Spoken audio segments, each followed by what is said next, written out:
जो अपना कार्यक्रम किए हैं।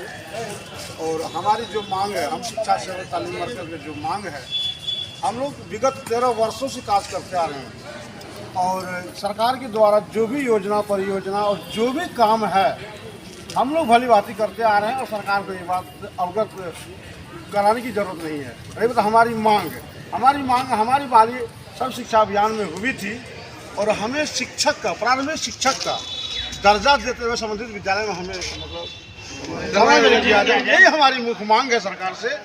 इन्हीं के लिए हम लोग संघर्षरत हैं और आगे की तैयारी हमारी है। माननीय मुख्यमंत्री के दरबार में हम लोग जो कार्यक्रम करने जा रहे हैं, ये हमारी झांकी है, शुरुआत है। आने वाला समय हम लोग मुख्यमंत्री के दरबार हम लोग चलेंगे, उनका प्रोग्राम का हम लोग का काम कर रहे हैं और हम लोग को आशा ही पूर्ण विश्वास है हमारी मांग सरकार मानेगी।